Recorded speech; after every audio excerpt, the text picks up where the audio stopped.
On today's episode of Locked On Canadiens, I have seen enough. Lane Hutson picks up 1 point. Macklin Celebrini picks up none. The Calder race is over.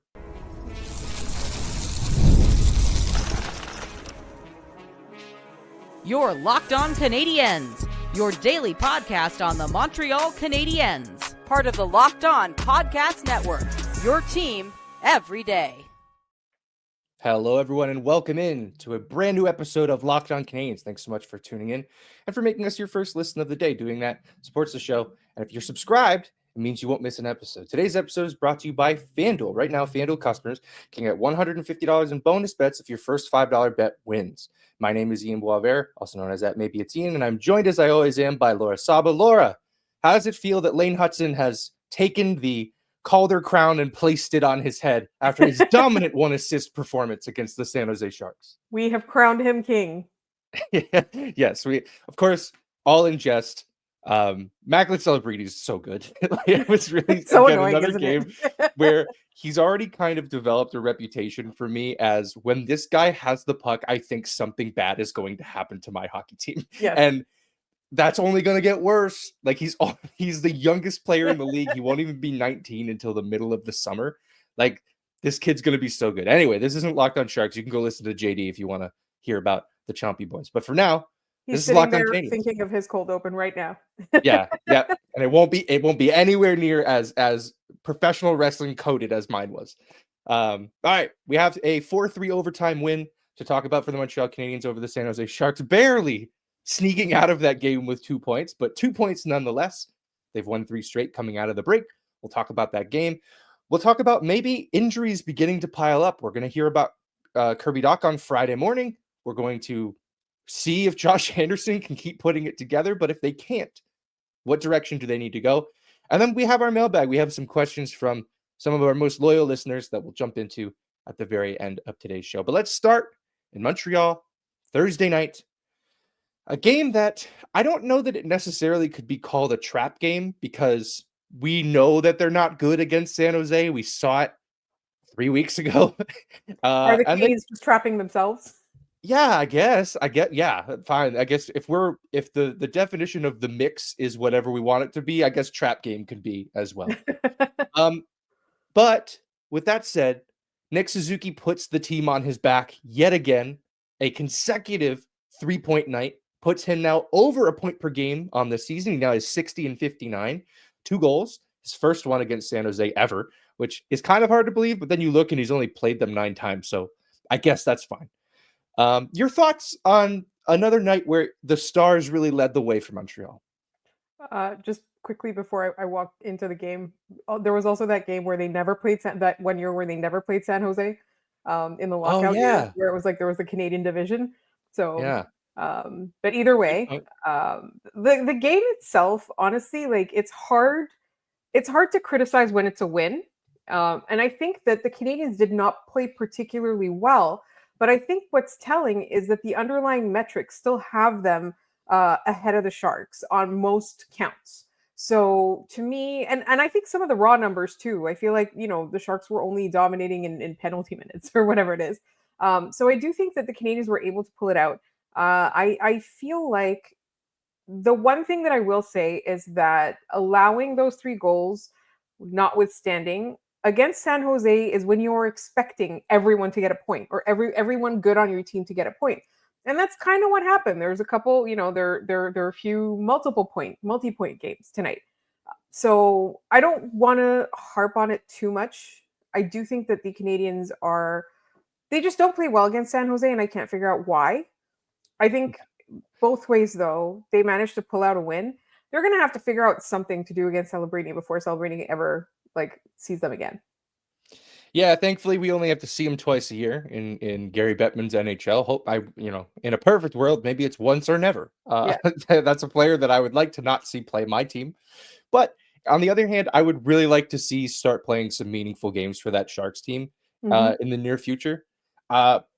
Georgiev, everyone calls Forgiev because hey, look, 4-3. I guess it was meant to be on Thursday night, but it very much feels like Georgiev is the lamb to the slaughter for the Sharks right now, in that He's just there so that Askarov doesn't get his confidence completely destroyed. Exactly. So I mentioned on Blue Sky that he is 10-0 Al Montoya, but every night. It's a brutal job to have if you're Alexander Georgiev. Line also keeps his point streak going. The second line was one of the only truly positive ones in like possession stats throughout the game. We might find out soon that Dach is out for an extended period of time. Is Beck still the best option in that role? He picks up his first point. Is he still the best player to put in that spot? I absolutely agree that he is. I think he is. They need to paper him down, obviously, for during the trade deadline. But they're going to have to call him back up because I don't think the Montreal Canadiens are making the playoffs. But the positives that he's bringing to that line are lessons to be learned for the future. And I don't think that, the Montreal Canadiens are served by having a line being a black hole. I really don't. So the more they can roll those 4 lines they want to roll, which we're going to talk about in a second with Josh Anderson too, the more they can sort of put that together, in my mind, the better it is. I feel like maybe this is kind of a blessing too, in that the Canadiens, if they were ever planning to move away from Kirby Dach, this will give them the opportunity to. I'm not saying that Owen Beck is their long-term second line center.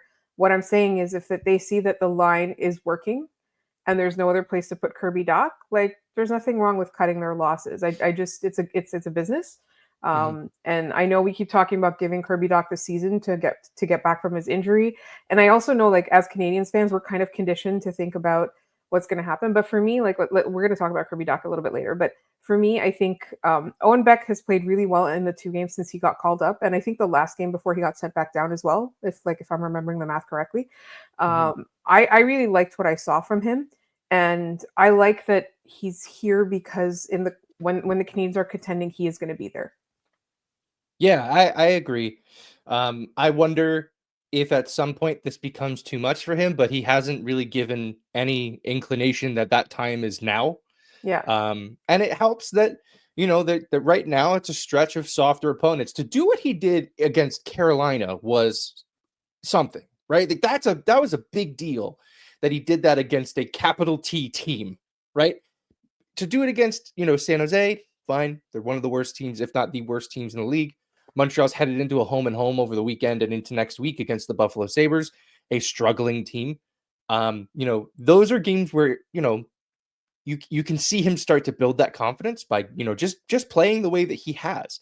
The new hook goal that he helped set up, he got plastered on the boards, but the goal is created because he forces them to make that check and make that play. The puck bounces around between Laine and Beck. Beck gets it back to Laine, who gets it over to Newhook and into the net. Like, that goal is created off of Owen Beck doing things that we've seen him do in the NHL since the Anaheim game. Yes. Where he gets in below the goal line and he says, "I'm getting this puck from you. I'm just taking it away from you. I'm not an easy out, despite the fact that I'm a rookie." So I think he'll be great in that role for the time being. I want to remind us, like, there was the 3 of us in that group chat back when the rookie showcase happened, and I was there on site, and we were talking about how Owen Beck did not have a great rookie showcase game, right? And then they called him up the first time, and we were like, he didn't give us much. And then the next time, he didn't give us much. And then he kind of found his stride. And I think that that's something where I feel like that pressure is internal. And then as soon as he gets that confidence back, like he has that confidence, he has that swagger.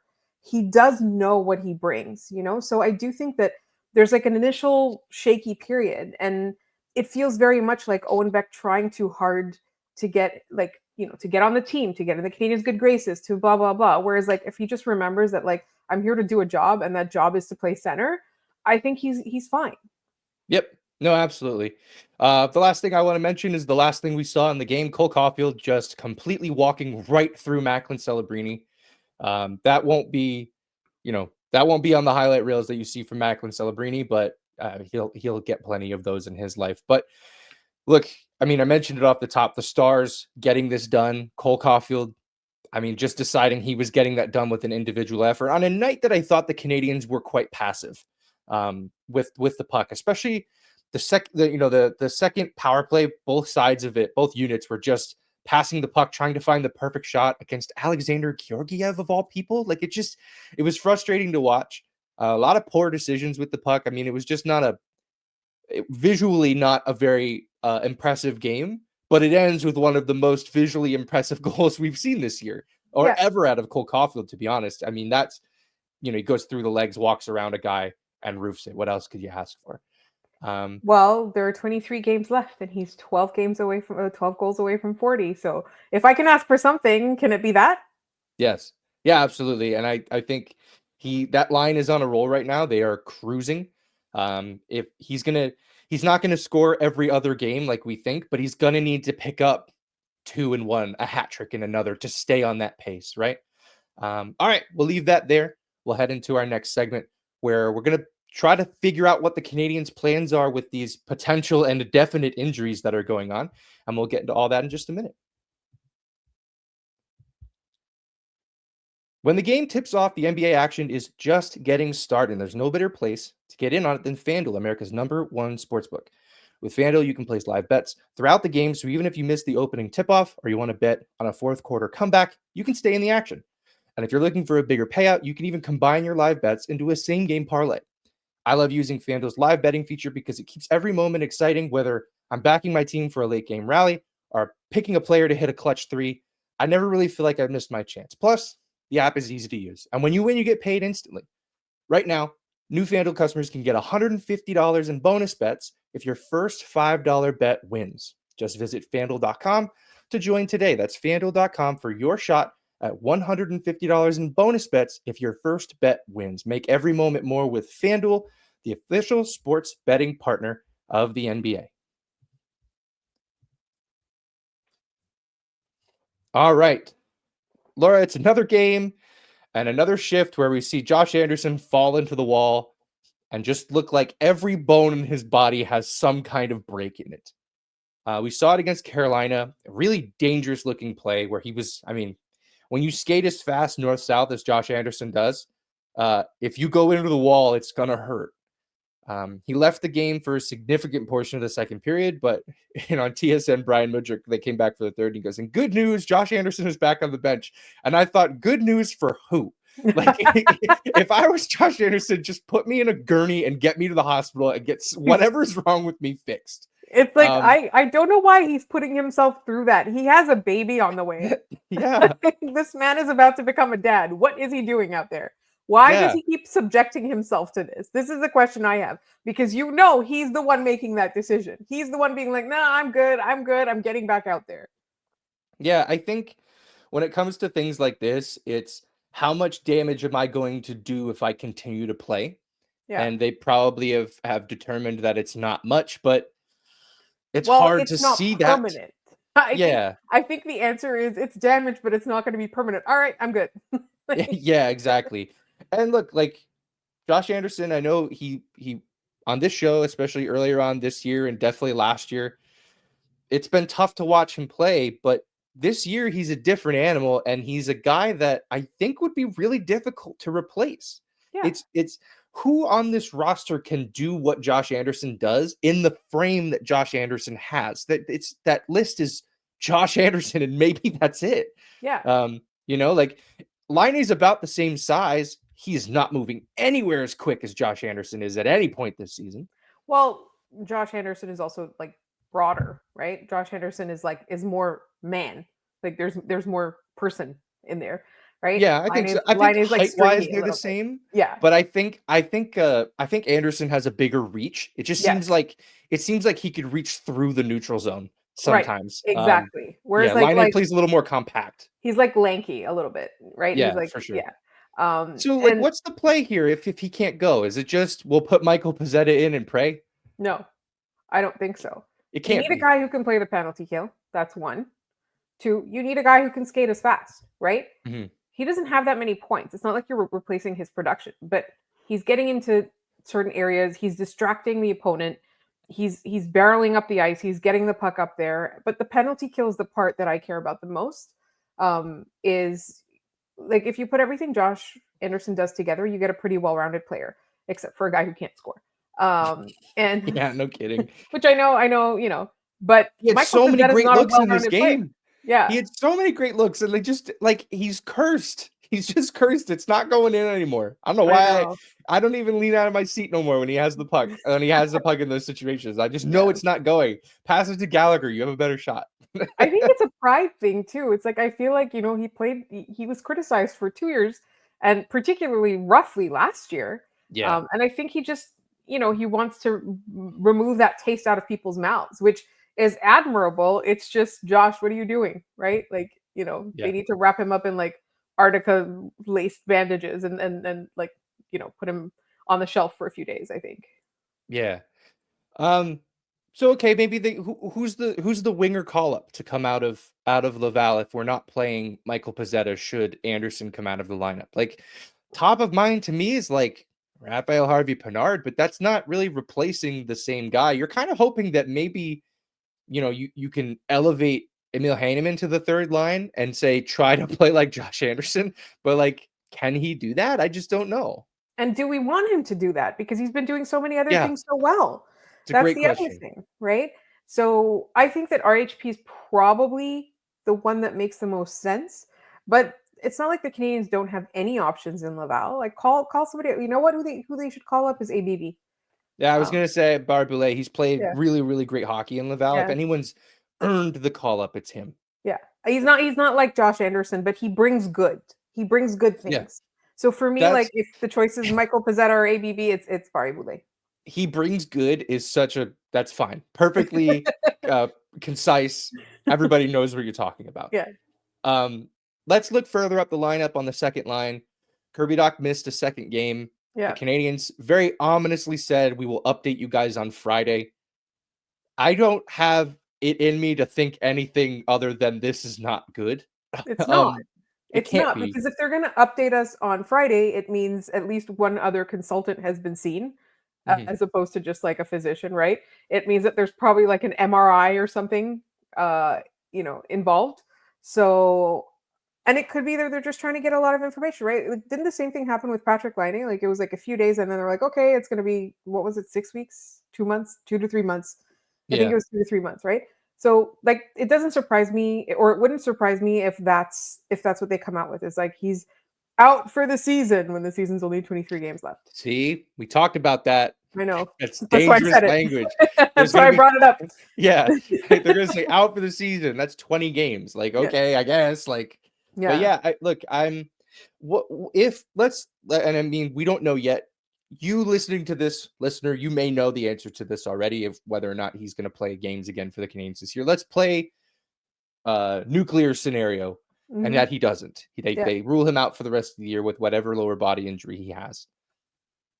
What do you think that does to his chances of I guess, being a fixture on this team moving forward? It's again, it just seems like when he was here at the very beginning of his time in Montreal, he was great, but he was often injured. Last year, he missed the whole year. This year, he played, but the whole year was like just him recovering, both mentally and physically.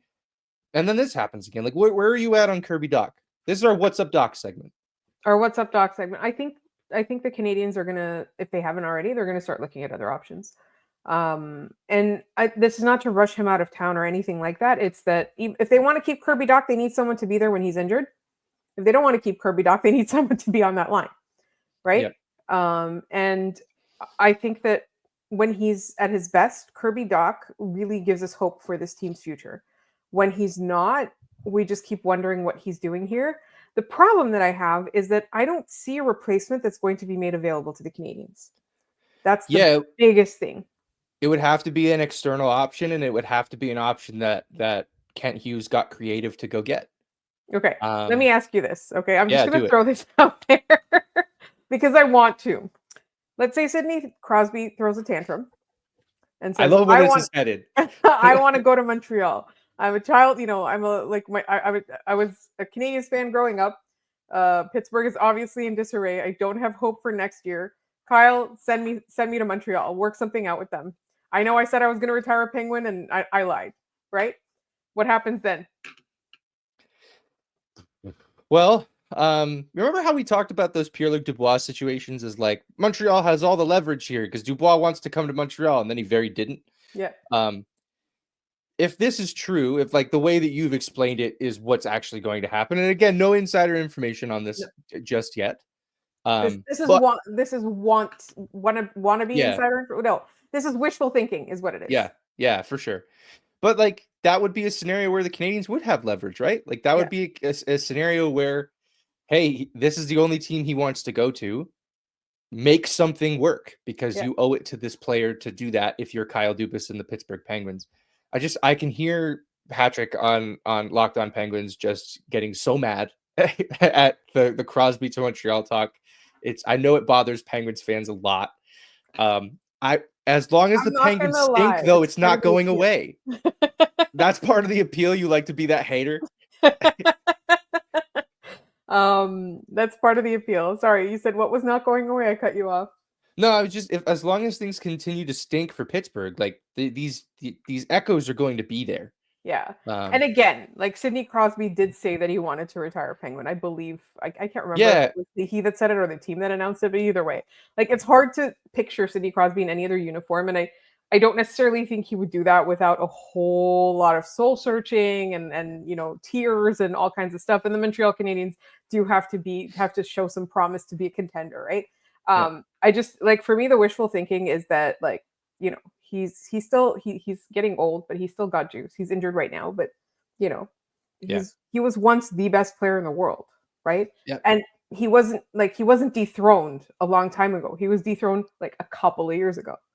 Could you imagine Sidney Crosby as your second line center behind Nick Suzuki? That's what I'm telling you. It's a hilarious thought. I would be so obnoxious about that, and I would tell everybody that Nick Suzuki is the first line center over Sidney Crosby. So all of you haters can shut up. I think I mentioned this when we talked about it before, but like the nation of Canada would run out of red fabric. They would sell so many jerseys that there would be a deficit of red fabric in the country. Anyway, this turned into injuries piling up to Sidney Crosby's coming to the Montreal Canadiens. So we have to move on to our final segment. It's Friday, which means we're headed into our mailbag. Some interesting questions about Arber Xhekaj, more Kirby Dach thoughts, and we're going to remember some guys, and we'll get into that in just a minute. If you're like me, your mornings have to start with a good cup of coffee, but I got tired of settling for grocery store brands or just whatever was on the shelf, and that's why I tried Trade. And let me tell you, this coffee is next level. Trade is a #1 specialty coffee marketplace, bringing you fresh coffee from over 50 top roasters. Their experts have taste tested thousands of coffees, curating over 450 amazing roasts. Whether you're new to coffee entirely or you know exactly what you want, they'll handpick the perfect match for you. I took their quick quiz, and in under a minute, they matched me with a roast that was fresh, smelled incredible, and tasted even better. I was never really sure what kind of coffee I liked. I was very simple when it came to that sort of thing. But now I know what to look for, and Trade makes it easy for me to get my favorites as part of a subscription model. No more last-minute grocery store runs or settling for whatever is on the shelf.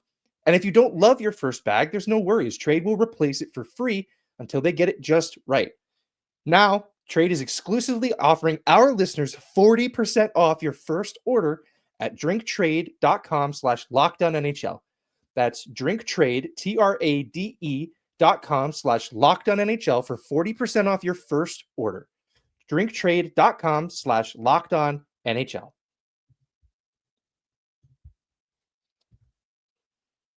All right, my friend, it's Friday. We're headed into the weekend. We're giving the listeners what they want. We're giving the listeners what we want in our weekly mailbag segment. We talk about it all the time. We very much look forward to this. Always send in your questions to us, Locked On Canadiens on Blue Sky or lockedoncanadiens@gmail.com. We check our emails daily to make sure we are getting to your guys' questions. We'll start with one from YouTube. It's another great place. Drop it in our comments. We can filter by mailbag question and pull up your questions. This one from Xhekaj Face Punch.